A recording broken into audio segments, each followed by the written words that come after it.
Bakunzi ba Judgment Truth Victory, ndabasuhuje. Ubuntu n'amahoro bituruka ku mwami bibane namwe. Mbahaye ikaze muri uno mwanya wa Soma Bibiliya, aho dukoresha Bibiliya 3, Bibiliya yera, Bibiliya ntagatifu ndetse na Bibiliya y'icyongereza yitwa Holy Bible King James Version. Muramutse rero mugize ikibazo, mwatwandikira kuri email urinzwe.faustino@gmail.com. Bakunzi ba Judgment Truth Victory, ndabasuhuje. Ubuntu n'amahoro bituruka ku mwami bikomeze kubana namwe.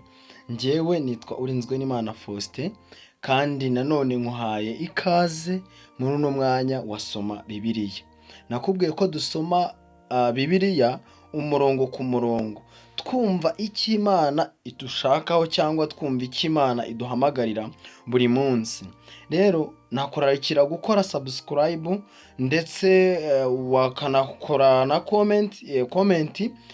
Ushobora kuyikora ubaza ikibazo cyangwa utanga inyunganizi, byose nta kibazo. Munyemerero mbere yuko dukomeza dusenga Imana. Data wa twese uri mu ijuru, turagushimye. Tugushima ineza yawe n'ubuntu bwawe bikomeje kubana natwe. Turakwinginze kugira ngo ukomeze kutwiyoborera, kandi intekerezo zacu uzo gukomeza gukunda ijambo ryawe. Tubisabye twizeye mu izina rya Yesu, amen. Rero bakunzi ba Judgment Truth Victory, ejo narimo ndababwira nti uramutse ukuyeho ijambo ry'Imana cyangwa ugakuraho iyobokamana, ntabwo nzi neza imico abantu bagira. Rero niyo mpamvu dukomeje uyu munsi kugira ngo turusheho kurikunda, kugira ngo imico mbonera yacu izarushaho kugenda uko bikwiriye. Rero nakubwiye yuko dukoresha Bibiliya 3, Bibiliya yera, Bibiliya ntagatifu ndetse na Bibiliya y'icyongereza yitwa Holy Bible King James Version. Rero nakurarikira nyine kugira ngo dukomeze tubane, kandi indi nyunganizi cyangwa igitekerezo kindi mwagira, mwarushaho kudufasha tukarushaho kugendana. Rero akaba ariyo mpamvu nanone nkubwiye ko cyangwa nifuza kukumenyesha ko ugezeho bwa mbere dukoresha dusoma isomo ryo mu isezerano rikuru ndetse n'isomo ryo mu isezerano rishya. Rero reka dukomeze duhere muri Bibiliya yera. Muri Bibiliya yera, muri Mateyo igice cya 13, yimuka i Nazareti atura i Kaperinawumu, umudugudu uri ku nyanja, mu rugabano rwa Zebuluni na Nafutali. Rero ahangaha niko muri Matayo igice cya 13, igihe Yesu yari avuye mu butayu avuye kugeragezwa n'umwanzi, maze Yesu ajya iwabo i Nazareti, ariko i Nazareti nahaza kuhimuka ajya gutura i Kaperinawumu, umudugudu wari mu rugabano rw'inyanja iri hagati ya Zebuluni ndetse na Nafutali.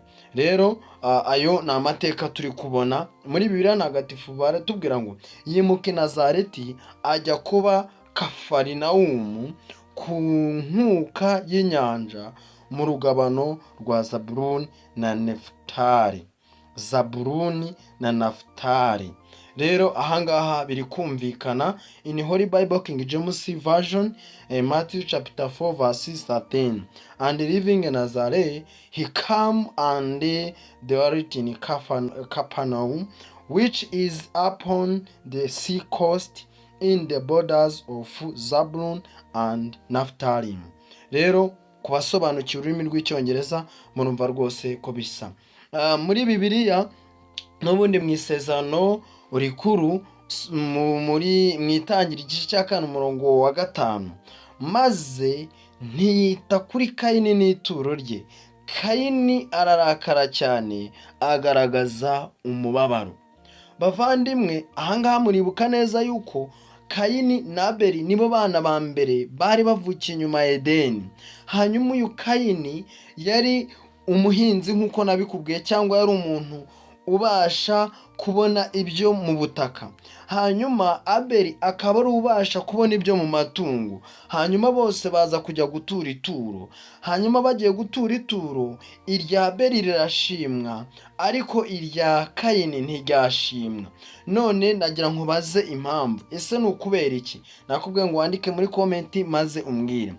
mu intangiriro igice cya 4:5, ariko ntiyashima Kayini n'amaturo ye, kandi biramurakaza cyane, maze mu maso he harahinduka, yubika umutwe. In Holy Bible King James Version, Genesis chapter 4 verse 5, but unto Cain and to his offering he had not respect, and Cain was very wroth, and his countenance fell. Rero bavandimwe, uko muri kubyumva abasobanukira ururimi rw'icyongereza murimo murabyumva. Rero Kayini na Abeli bashushanya abantu muri iki gihe bumva iby'Imana ibabwira cyangwa abandi ntibabyumve. Navuga ngo rero ni amatsinda abiri yaratangiye abonetse mu kutumvira. None se uyu munsi ijambo ry'Imana riri kugezeho ubasha kumvira? Reka nkwifurize kugubwa neza. Uwiteka akomeze kubana nawe, akuyobore kandi akurinde, kandi ujye urushaho kumva ndetse no kumvira. Ibyo ukora byose ujye wiragiza Uwiteka. Dusenge. Mana yacu, Data wa twese, turagushimye, tugushima ineza yawe n'ubuntu bwawe bikomeje kubana natwe. Turakwihaye kugira ngo ukomeze kutwiyoborera, uturinde kuba mu itsinda ritumvira, ahubwo uduhe kuba mu itsinda ryumvira. Byose tubisabye twizeye mu izina rya Yesu, amen.